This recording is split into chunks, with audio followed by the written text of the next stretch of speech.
Welcome back to the Positively Negative podcast, where we talk about life, love, and the pursuit of positivity in a world that can be quite negative. I'm Dalio. And I'm Team Humble. And we're glad you're here. I love that. That can stay. Okay. That cackle at the end, though, I'm going to turn this off because we're repeating. What, mine? No, my cackle. Not you. Oh, what, mine? That's a good way to start, isn't it?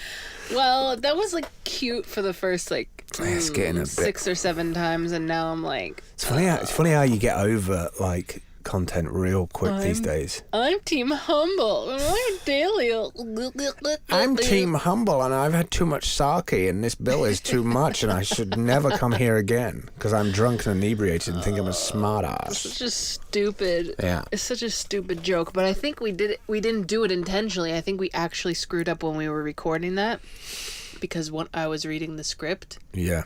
Or you were reading the script, and then we were like, just leave it in improv geniuses in the moment, but now it's just like, it's lame. All right, we know. We need some open source music. We need to redo it. I think we need to pay somebody to record us some music, and I think that somebody should be 8th Radio on Twitch. Who is an accordion genius. He's this man who just sits on a green screen beach for 22 hours a day. Yeah, if you've got a requirement, accordion covers literally nonstop. If you've got a Manhattan apartment with a 120-inch projector, you need this man on your wall. Yes. All day long, for sure. And he does club hits, and he does Gwen Stefani, and he does James Bond theme, and he does everything. All the hits, all the songs you want to hear, all the songs you grew up with and know and love. He's like a Now That's What I Call Accordion, volume 9000. Should totally do that. Graphics. There's so many times a day that we go like, we should totally do that. I wish I had a life where I was like beachfront side somewhere with a fast laptop where I could just mash those things up and stick them out onto the internet. I'm sure there's millions of people out like that. I would like an app that was like similar to what Macaulay Culkin had in his Talk Boy in Home Alone, where like whenever you just had an idea, you could just pick up your phone and be like, and just shoot ideas into it. Okay. Maybe that's this podcast. Maybe. But I don't know, I always wanted a tape recorder, just to like leave myself little memo notes. And I have this phone which clearly can do that, but like I need an interface to it, I think, in order to use it. Rev's good. Rev.com is real good. I think I know Rev.com. Rev's great because apart from Rev being like, normally you would upload a video file to it, and if it's like 50 minutes, then you pay $50 per minute. Well, $1 per minute for 50 minutes to translate it. Oh, transcribe it. But Rev have got an app as well for taking voice memos, and then at the end of it, I don't know about the transcription part. Yeah, you could do it for voice memos, and then if you feel like you want to have it transcribed, you can just do it right there in the app. It's real fire. And then will they upload it to Trello for me? It won't do all those things. Tweet it out No, there's too many people on $3 an hour that need that work and Upwork. Come on now. That was me. Still is me in a lot of ways. The AI is coming though for that. Anyway, it is 1 p.m. in the afternoon on a Thursday. Yes. We're crushing it this week. We're putting out 2 or 3 little micro business ideas, projects, ideas, things, shirts, everything. It's great.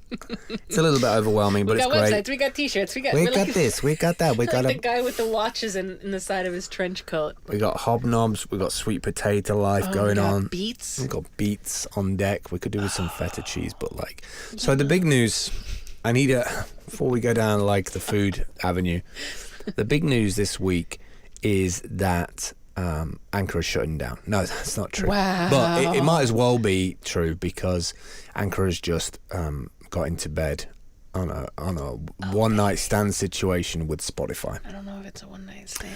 Well, it's a one-time deal because, let's be honest, Spotify, well, like most acquisitions, after a year of acquisition, the service tends to like disappear, and then all of a sudden, like the lovely styling and graphics and everything of Spotify will just envelop it like venom for Spider-Man. Wow, so positive.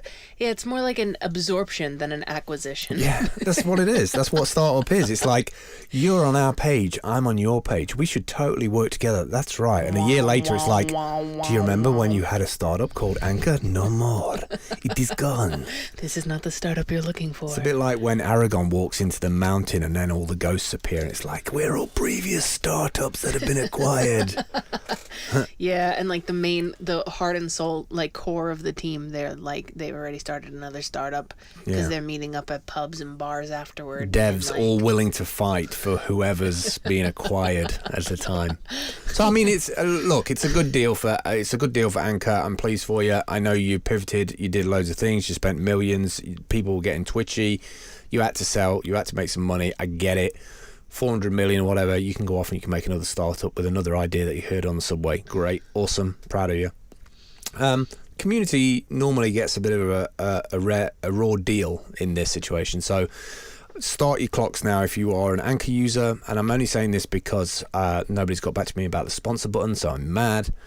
But I would say in about a year's time, or in 6 months' time, it's probably a good idea to start looking for alternative hosting. Not because, just being sensible. I'm a sensible chap when it comes to like reading the frequency of an acquisition. I've seen so many acquisitions go down this way. I spent a year learning how to do the apostrophes like HTML for their themes, and then they got bought out by Twitter and they vanished, and then they try to set up this separate business, or at least one of the CEOs did, like, I promise we'll never shut it down, it's only $5 a month. It's like, yeah, right. We met on a platform that didn't exist 6 months later. Yeah, so I mean, in a way, we like, kind of born, our like whole partnership and relationship is born out of this like non-permanence app. It's in a vibe. 2 year. In a 2 year block of time that there's no trace of it. It's a bit like how people age like babies, like 14 months, 16 months, 24 months. Like you have to do the same with startups, because you don't even get to like the couple year in mark. I mean, Anchor's been going about 3 years now. Just shows you how much money Spotify's making, that they can drop 500 million. Like, they're going to drop it more. I mean, they didn't just buy Anchor, they bought Gimlet as well, which is like a really, really high production, high quality website full of really good podcasts that have been around for years. And I don't know if they're hosted on Anchor or if there's some like association there or money or investors or whatever, but they bought both of them and they're still buying. Spotify's still buying. So if Spotify is listening, Spotify, just for AI, go and check out D-Sound. D-Sound could be a really interesting arrow in your portfolio. It's a guy called @PRC on the Steam blockchain. He's built a whole decentralized using IPFS, the interplanetary file system structure, which is like a kind of rough and ready hosting provision of files, decentralized, which is kind of clunky. On the rough, but yeah, with enough money behind it, could be brought up to a decent standard. And it's a Spotify competitor, SoundCloud competitor. It's Spotify indirect, just really wants to stick it to him. It's a direct competition with that, and not only is it on the Steam blockchain, but it could quite easily be connected to another 10 different blockchains. So it could be the decentralized SoundCloud for every blockchain host out there. Spotify just wants to be in your ears. And pick it up. Like, you'll pick it up for $1 million. Easy. Just drop just literally jump on the plane. $1 million. Just get over there. PRC's, PRC's a nice guy. I ain't got a clue. I was going to say Greece. Jump on a plane, go and see the guy. No, you got to do the handshake thing, haven't you? Why are you opening the case? A telepresence robot. They scare the hell out of me.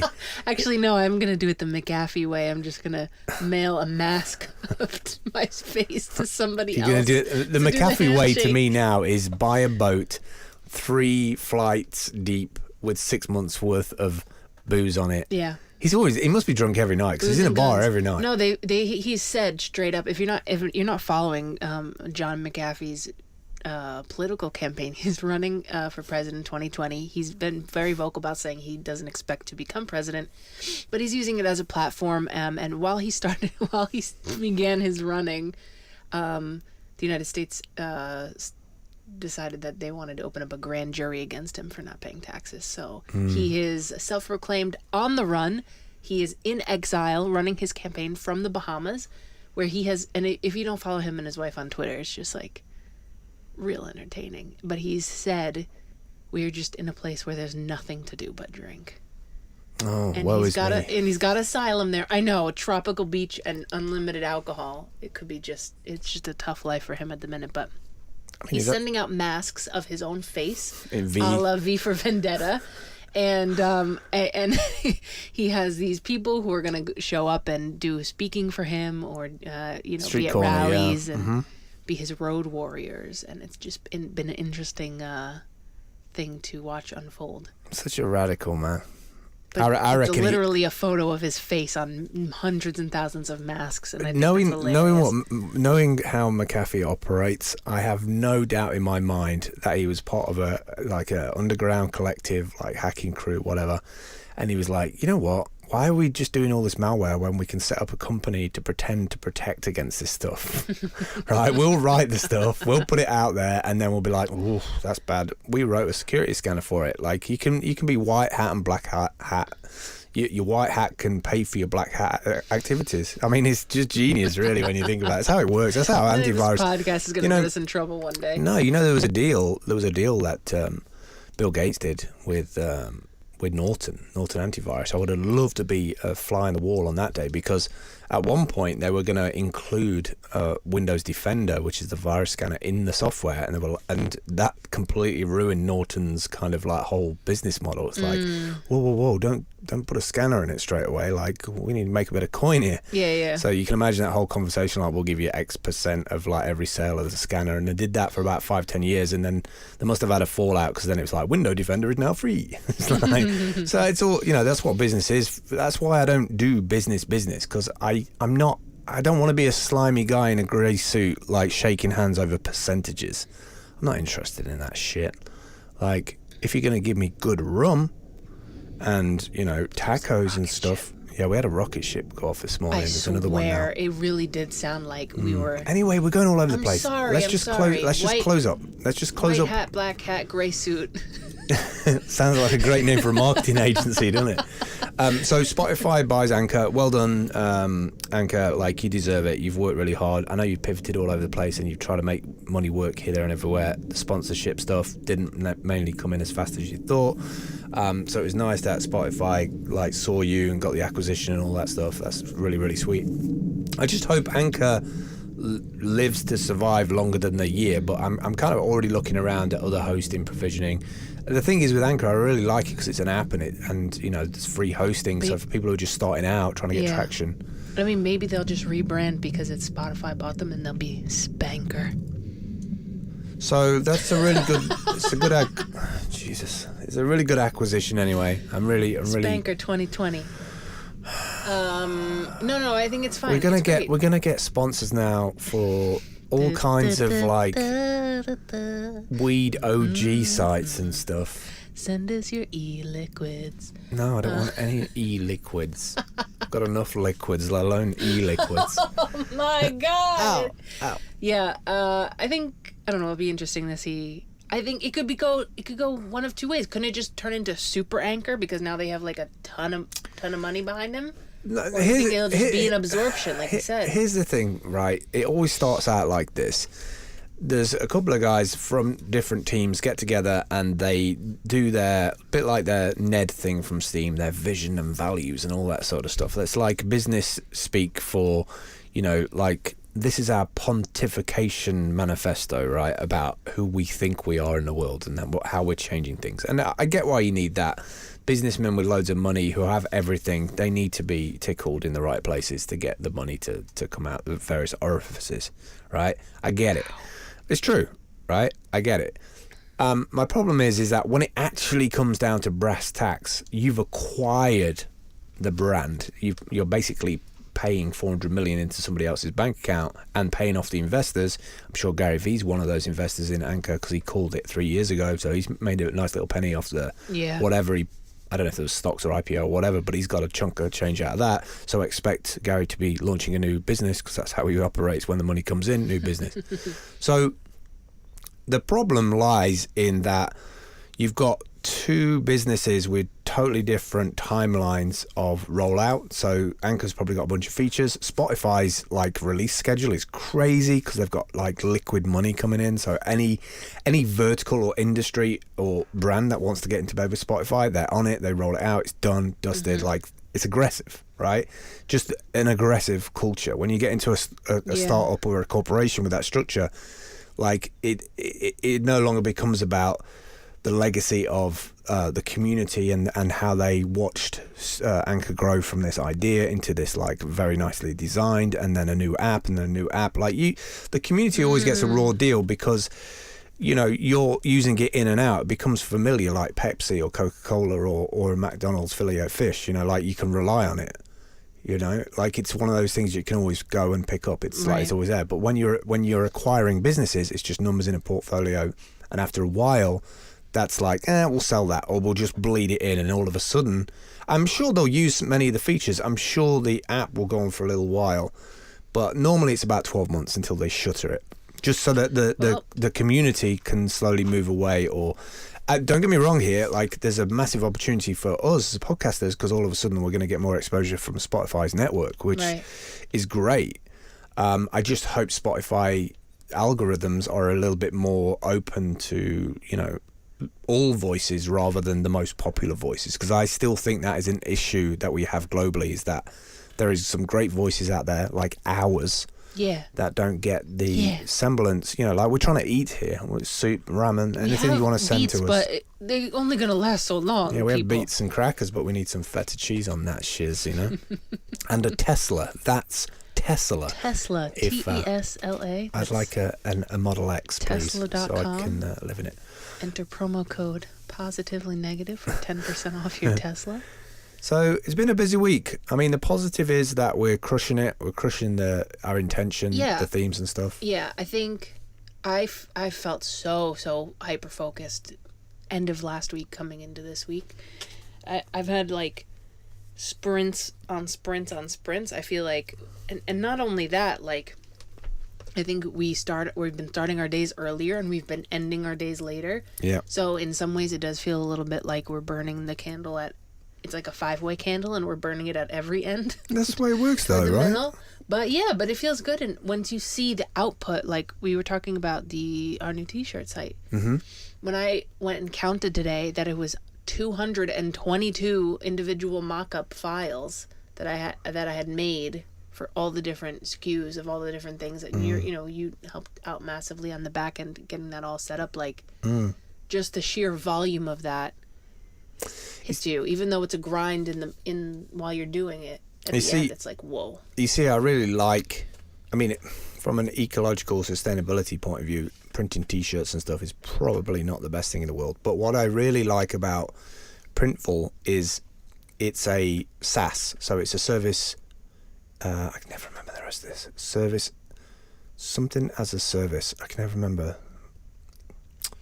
I forgot it now, but it's a SaaS service in the sense that when you don't hold any stock, right? So you upload your images, you upload your graphics, you do all that, and then when you get an order, then it goes to print. So you're not holding any stock. It's not like a t-shirt business in the like in the 80s where you bought 100 t-shirts and it cost you a certain amount of money. And they're just sitting in your dad's garage while you wait for people to buy 3Xs. What's SaaS? Did you look it up? I did, but I gave up because I thought we were over it.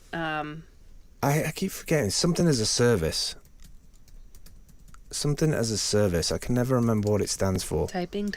Software as a service. That's it. Software as a service. Statistical analysis system? No. Software as a service is software licensing and delivery model in which software is licensed. So software to me is the Printful web app, right? And the service is the actual physical material. So I can tap into a software service, and when somebody orders something, it sends a design, the robots pick it up and they print it, and then it goes out. And I just love that because it's something that we never had as small entrepreneurs before, is the ability to have access to hundreds of different like SaaSes like that around the world. And also I can tell you from the age of like 13 onward, I was making my own t-shirts, and like it was always my dream to have my own t-shirt business.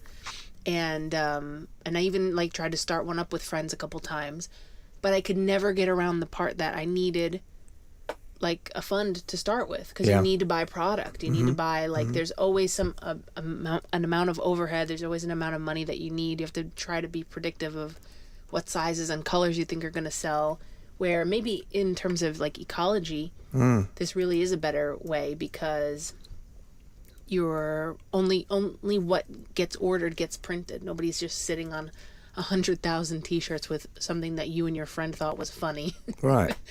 for 6 years, and it doesn't go anywhere. So I do like that it's I've just had an idea, and something that we could run additional to this. If you go to anchor.fm/positive, there is a support this podcast button. If you hit that, there's a monthly contribution there. So 99 cents, $4.99 and $9.99. I wonder if we could factor something into that, where if you paid the $9.99 a month, we'd send you a t-shirt every month. Oh, I Like, wouldn't mind that. you know, That'd be a nice little, like as a box. So use one of our themes, our box theme, like our monthly box theme, and have like a positively negative box, and in the box goes out like a t-shirt if you subscribe to the podcast.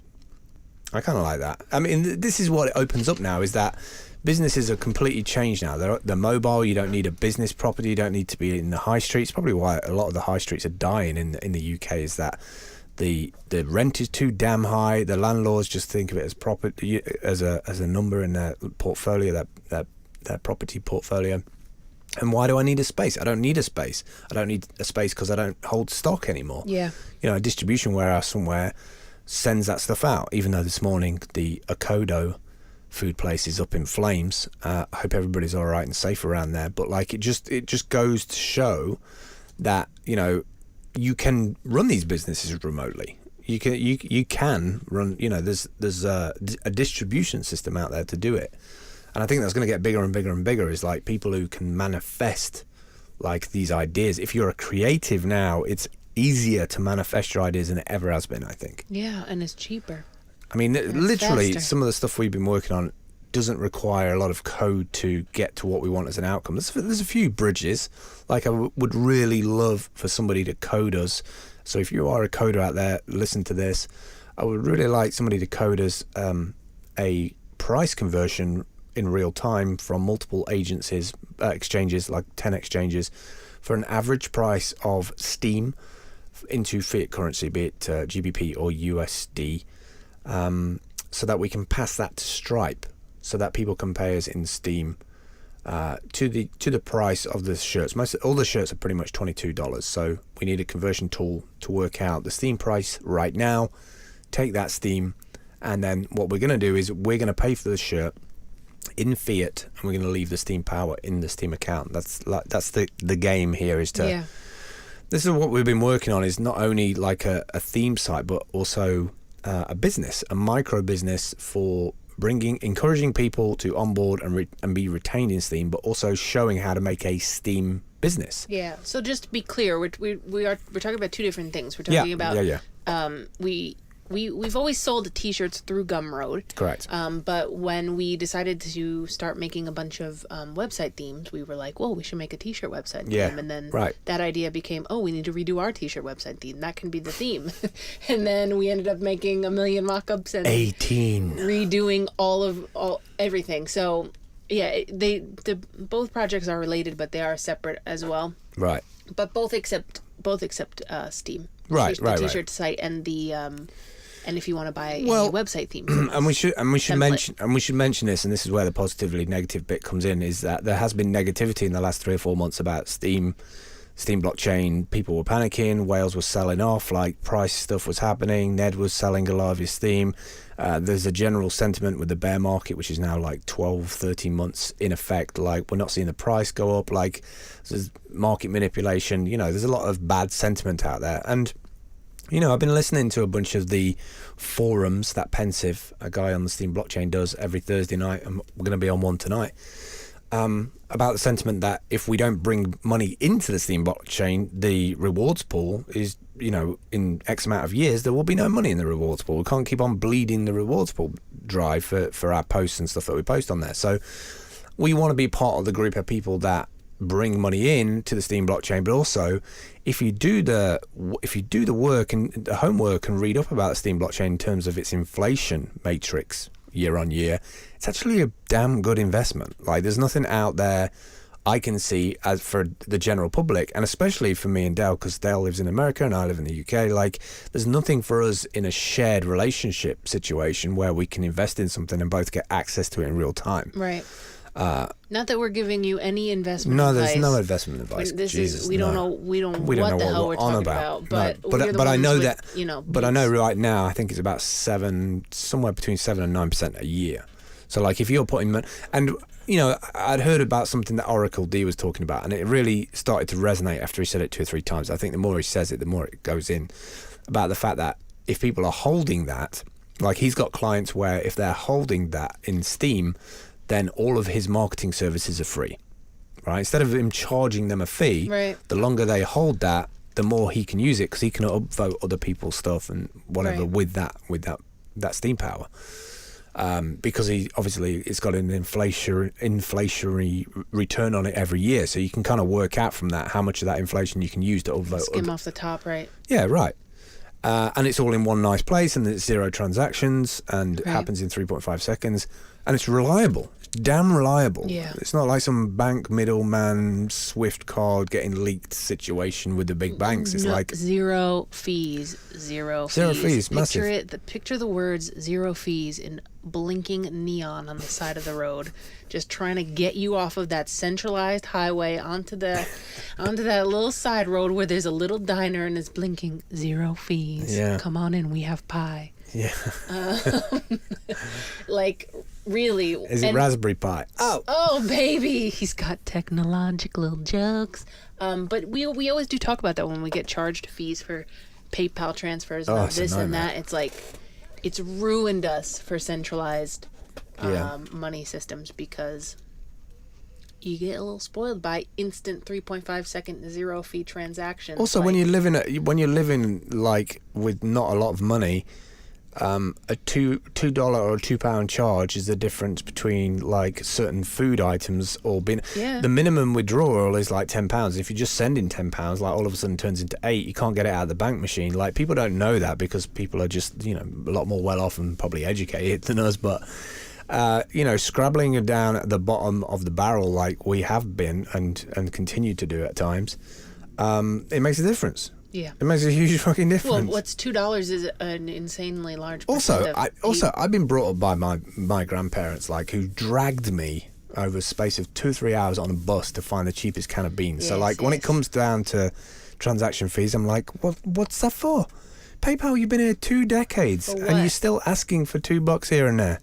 Or the fact that PayPal decided that every time I was transferring money to you, it was for goods and services automatically, and I had to manually turn that off every time I send something to you. It's a modern day racket. Yeah, it really is middleman. Modern day racket. Anyway, if you want to buy some t-shirts and so we can get money out over £10, go to BB. We're still saving up for the Instant Pot. We want an Instant Pot. It's about £100. So if you want to like chip in a tenner here and there, we can get an Instant Pot, and then we'll do some live video, and you can watch us do like pulled pork and dumplings. We have to be able to afford the pork after. Well, there is that. That's the irony. Is if we were to get the Instant Pot now, we wouldn't be able to eat for 3 weeks. That's not true. We can get some chickpeas. Make some chickpea life. Okay, well, you heard it here, folks. All right, BB.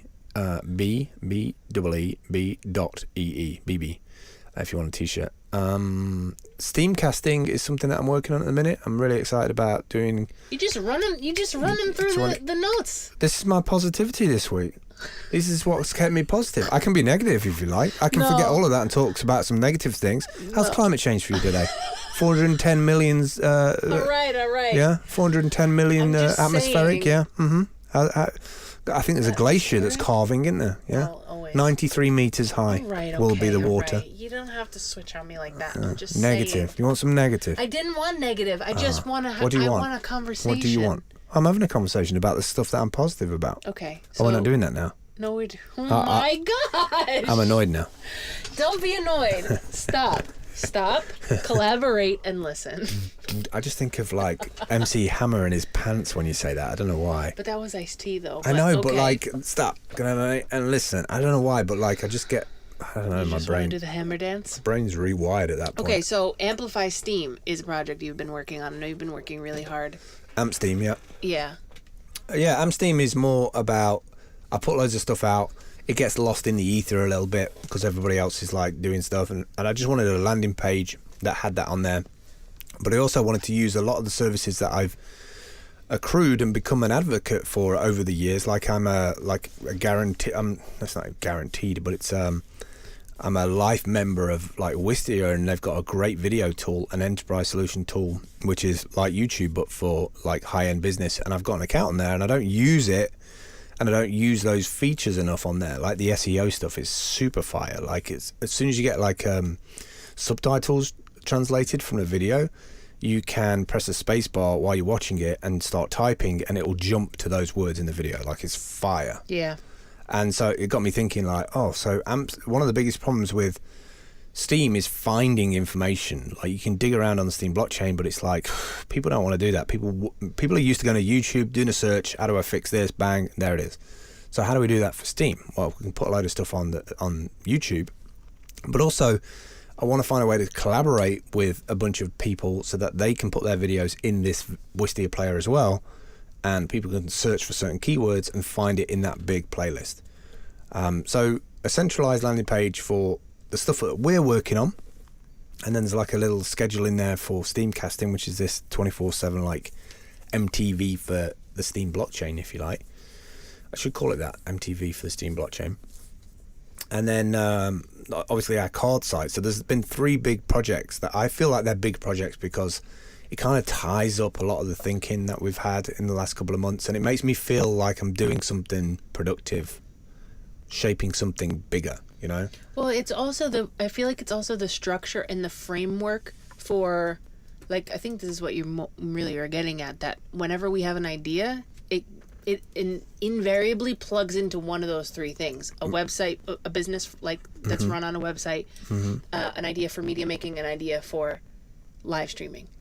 So I think it's almost like that very mystical Gandhi, like, build the app you wish to see on the blockchain. You know what I mean? Right. And building what sometimes you can't wait for somebody else to build something. And like we were talking about with Anchor, if that does get built, then it'll just get bought out. So sometimes you just need to make your own thing. And it obviously does require a lot of your own personal resources and time. And that's been a struggle. Just toggling client work and the dailies that you need to, keep food on the table and this type of work. But it's something that we're passionate about, something that we can sit down and order eggs. Yeah. And like all of a sudden we have 3 pages full of notes about. So, I mean, look, right, I love, technology has been an iterative process. It's got to the point now where we have like apps where we can record a podcast and send it to iTunes without all of the faff that we used to have to go through. Yeah. I mean, I've had clients come through on Upwork and be like, we're overloaded. We need somebody to just take care of this social job. And you can tell by when they say that they're into the numbers and they're doing the SEO and kind of like moving them up the rankings. But when it comes down to like finding a voice, that's a different kind of style and technique and involvement. It's more hands-on, and businesses sometimes don't understand that, so they end up handing it off to somebody else, not realizing that it could be inauthentic if the person that you're handing it to doesn't understand how to do that, how to listen, right, to what that business is. They just want the money on their books to make it look like they're a social strategy company, even when they're just SEO. You can't go, I wouldn't say going from SEO to social media is an easy, doing social media for business is an easy thing. One is traffic generation and fine tuning like the keywords, but you've got to have the story to be able to do that in the first place. Right. And if your story is buy our shit and the shit is bad, like you've got to finesse that first to make the presentation and the product better before you can start selling it. So sure. I don't know. There's reasons why I go about things in certain ways, and I think it comes down to, I mean, I use the word ethics, but I guess I'm not fully educated into all the ins and outs of ethical working, but I feel like I understand it in my heart of hearts of doing the right thing by somebody. But when it comes to business, I feel like it's really, really cutthroat. So I've avoided a lot of business, a lot of relationships, a lot of deal culture. Yeah. Because I'm not interested in the acquisition of more and wealth fast. I'm interested in longevity and, you know, a progressive relationship. Well, you said it was like adaptive longevity, because I feel like we both kind of have that skill where we can peer into the future 6 months. That's why we always are like so predictive about apps closing down and things. Mm-hmm. And I think a lot of people are also, but they willingly put that side of them on the back burner to be able to be like, well, it's a deal now, and I don't really care what happens 6 months down the road. And that's why we have a podcast called Product Sense, where we talk about why that's ruining everything.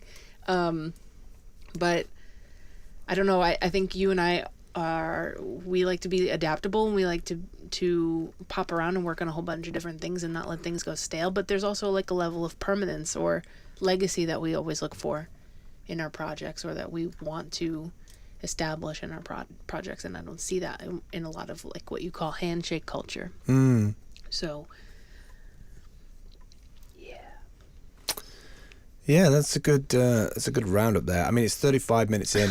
I've lost you fully. Completely. No, you haven't lost me fully. It's just that when I get into that stuff, it's like I don't have the next chapter, right? Because I've been working so hard on fine tuning what it is I'm good at and what I want to do and what feels like longevity. And obviously the goalposts always change. And I always have an idea and go, oh, this is going to be the best idea ever. Or like, I can do this now because I have the technology to do it, and I can do it in a fast fashion. Therefore, like, it's got a window of opportunity, and then it's gone. But I don't know the next chapter yet, because I've never been in a situation for any length of time where I've been able to shape that for a longer period of time, as in turn it into a business and go a bit further with it. So, and ever since I got into decentralized networks in the last couple of years, the idea of running a bricks and mortar business in one country with an address, with, you know, like, that just fills me with so much dread, because it feels like I'm just tying myself down again. Yeah. So I kind of want to have an income stream. I want to appear like a normal person who runs a business because they love to do that style of work. But I'm more interested in running a decentralized global business, and what does that look like? And we're on the cutting edge of all that stuff with things like aragon.one, which is setting up decentralized businesses in the cloud. Runs with Ethereum, uses ERC 721 smart contracts to like lock in like what your role is in that team. And I know that the systems that we have, the kind of everyday systems, are actually absolutely petrified of blockchain and cryptocurrency, because it's like all they see is Bitcoin and exchanges are getting hacked, and, you know, like bad people doing bad stuff with the money. And it's weird that they can kind of turn a blind eye to their own, but not the crypto. And I feel like it's because they don't have involvement with it or a portal to it that they feel like they have to shut it down. So, and yet, there's so many technological advancements with the technology, not just money and exchanges and money getting hacked or stolen or people flipping it or like, you know, I just feel like that technology has a part in the issues that society has today. And that is, we need to optimize and distribute, make sure things get to the right people at the right time. Yeah. There's a lot of wastage in the world. If we're building global communication systems, they should be used to activate every single human on planet Earth, to get them onto the agenda of like, we need to maintain the very soil that we're standing on. We cannot keep living like we have two planets, right? We cannot. It's simply not feasible. Yeah. It's just not feasible. So in my day-to-day, in my short-term thinking, all I think about is, how do I make my impact on the world lighter than it was last week? You know, like, how do I do that? I started that 3 or 4 years ago. I got rid of like having a big house, having all that sort of debt, slimmed everything down. It does change your moods because you change all your foods and everything else, but I feel like I'm doing a little bit towards that. I don't want anybody to ever call me out saying like, well, you just carried on doing the same old. But it does influence your life. It does influence like the jobs you do, the people you hang with, like the money that you make. I'm not obsessed with trying to make 100,000 to buy XYZ. It's not going to make me any. I'm happy. I don't need to buy things to get me to be happy.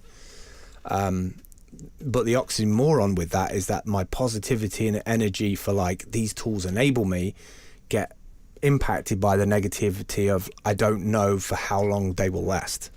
You know, because something else comes along within that time. So Yeah.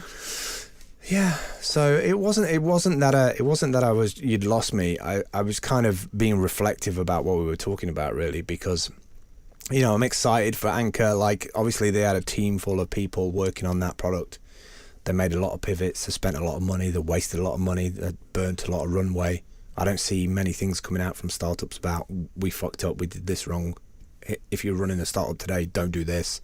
I think more startups need to do that. We can't spend investors' money on a whim, on an idea, on a drunken Friday night in Hoboken, like talking about how they're going to be the biggest, you know.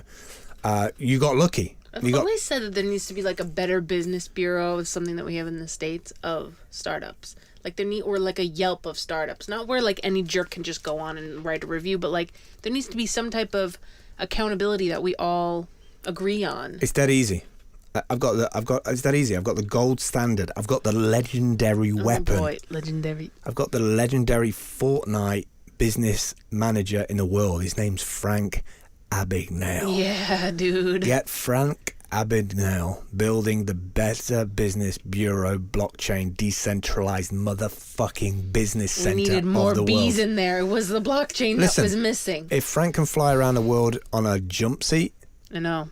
pretending to be an air pilot, If you don't know that's who the Frank guy you hire. Abagnale is, he's the guy that Catch Me If You Can is based on. And like if you, that talk that he gave for Google, it's like a 90-minute presentation he gave, and he opened it up for questions at the end, and it was like, that guy's a sharp cookie. that movie is just the tip of the iceberg. And guy's incredible. Yeah. He's actually he's actually involved in a security firm, a new security firm that has to do with bio verification. It's removing your passwords in general, which I think is cool because, you know, most of the time a lot of that stuff is social engineered.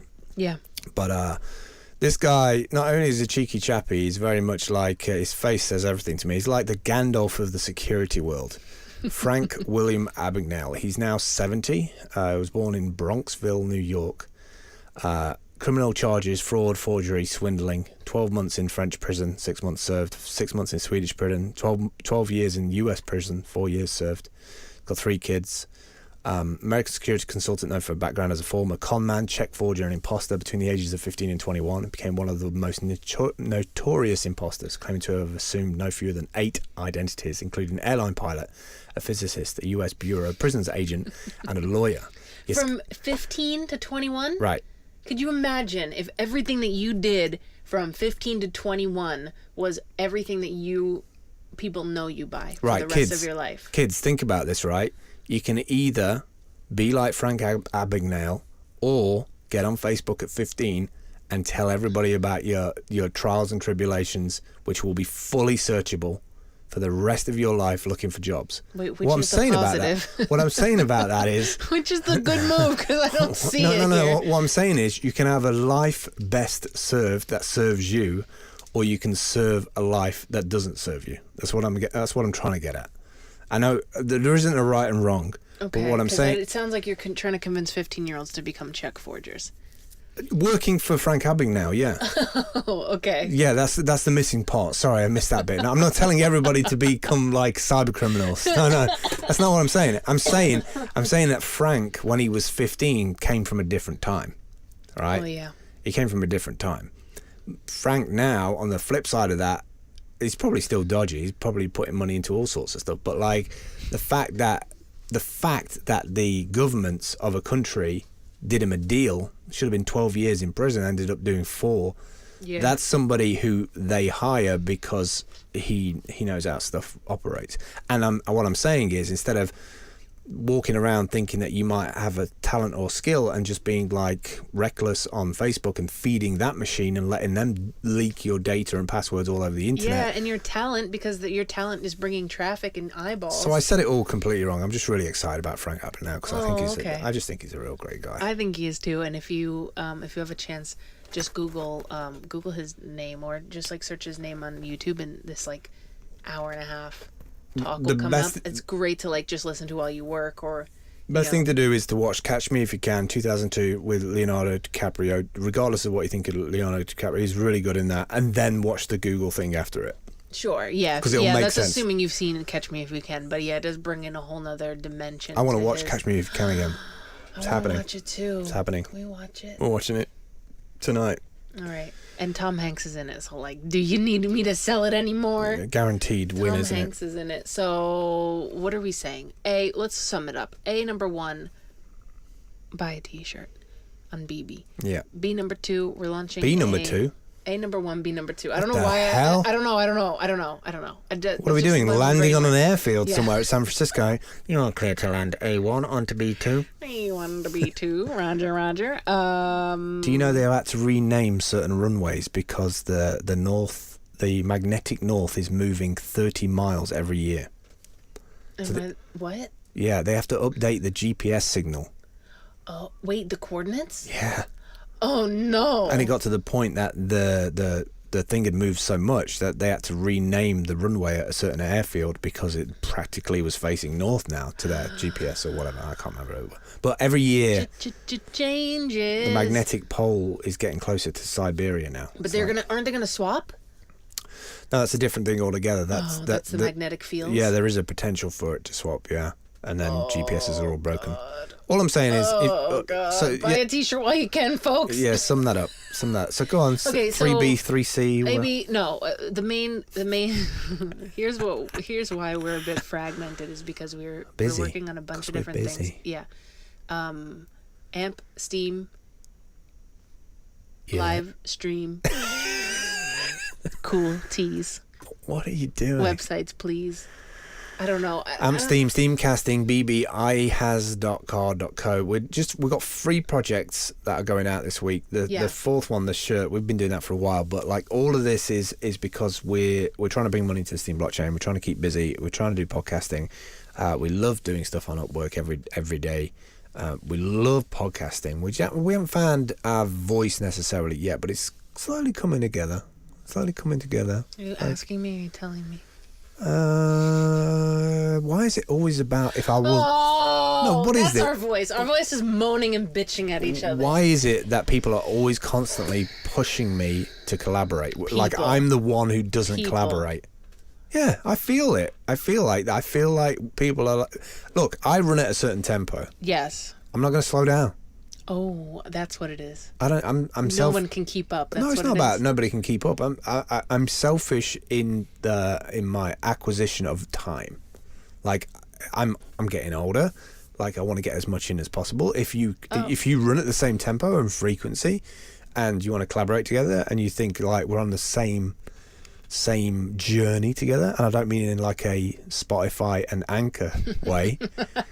I mean like if we're literally trying to resolve the same issues in life in terms of like, you know, how do we build decentralized businesses? How do we create the conduit between the system and the new technology, the tsunami wave of the new unexplored zones of life, you know?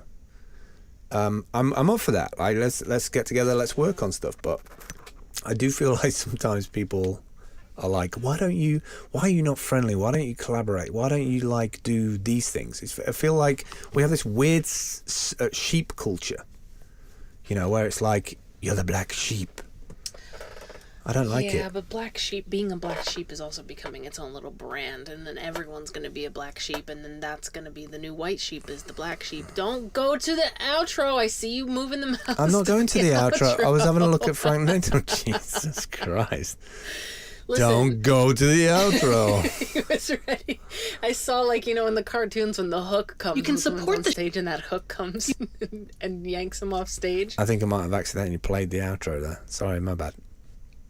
I didn't mean to. Come on. No, I swear to God, I clicked on that and I didn't know it played it. I thought I could line it up to play. So is it playing now? No, it's not playing now. I stopped it. But, like, I do apologise to everybody. Like, there's an autoplay here as soon as you select on the list and it was ticked. I didn't mean that on purpose. I'm sorry, everybody. We're still here. Self-fulfilling prophecy. Self-fulfill. Oh! Oh, wow. Okay, well, how do you feel now? Right now? Yeah. I feel like I want to eat some food. You're hungry? Yeah. Okay, we have biscuits and Biscuits? and beets. Biscuits and for bread. dinner? I made bread. The surprise of bread in the fridge.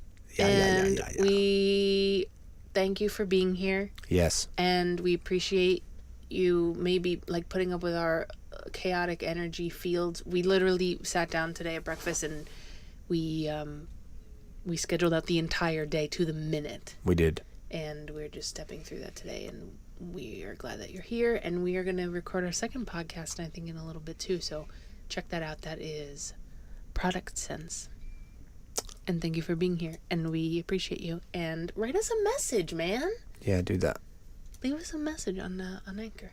Let us know You can support the show by heading to anchor.fm/positive and clicking the support this podcast button, or by checking out any of this week's sponsors. Subscribe to Positively Negative wherever you listen to podcasts, and you can hang out with us on Discord by visiting smarturl.it/talkback. Thanks for listening. We'll see you next time. Yay! Bye!